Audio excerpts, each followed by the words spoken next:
Sa una, mubati kog kaluoy sa akong kaugalingon. Kay sige kog kumpara sa akong kaugalingon sa ubang tao. Makapangutana na lang ko kung nganong dali ra kaayo nilang makuha ilang gusto. Wa ko kasabot kung unsay diferensya nako. Nga permi man kung mag-fail sa akong ginabuhat. Niabot gud sa punto na naglagot na ako sa akong kaugalingon. Inana bay mong bation usahay?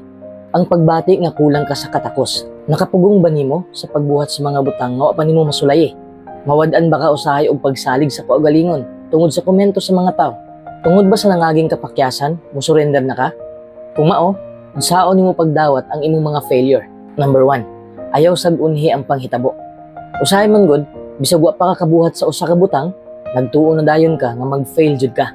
Mao nang di na ka gustong musulay, kay naghuna-huna ka nga gamay kaayog tsansa nga molampos ka. Si Haring Solomon misulat sa Ecclesiastes 9:10, ang tanan nga makaplagan sa imong kamot nga buhaton, buhata uban sa imong kusog mismo. Imbis magpadaog ka sa kahadlok nga mag-fail, buhata ang imong maarangan. Huna-huna atong mga panahon nga nag-succeed imong gipangbuhat. Bisag wa ga expect nga mag-succeed to. Kung nakaya to nimo, nganong di man nimo makaya karon? Unsang leksyon ang imong nakatunan sa imong experience bahin sa imong kaugalingon? Sa unsang paagi ang maong leksyon makatabang nimo sa pagbuntog sa imong kahadlok nga mapakyas? Kung ang imo lang buhaton mao ang mga butang nga imong makamahuan. Kung di ka mosulay og bag-ong mga butang tungod sa kahadlok nga mapakyas, dili ka mag-enjoy sa imong kinabuhi. Mahimo kang makakat-on sa imong kapakyasan ug mohimong mas maayo. Mao nang nakakat-on ako karon. Kung mag-fail man gani ko, iagi na lang na ako katawa. Mas maayo na lang nang magkatawa ka kaysa magmugot ka, di ba? Kung taas kag expectation sa imong kaugalingon, di jud ka magmalipayon. Number 2, ayaw ikumpara imong kaugalingon.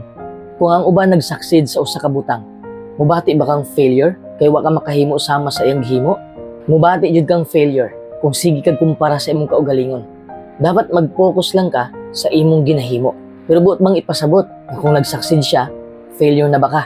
Imbis nga magunahuna ka nga nabiyaan na ka, napagunahunaon na lang nimo ang success sa uban.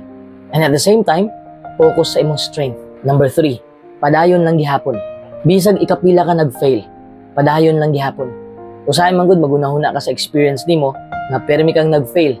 Maong feeling nimo nga dili para sa imo ang success. Bisag maka-discourage na to nga kahimtang, kana lang ba ang upugong nimo?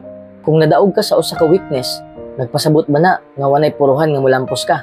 O timailhan lang na nga nagkinahanglan kag tabang?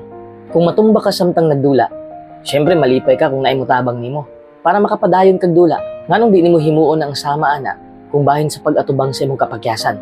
Imbis nga isentro ang imong atensyon sa imong mga sayop, hunahuna usab ang imong maayong mga hiyas. Hinumdumi nga way taong perpekto. Ang tanan maka-experience jud og failure.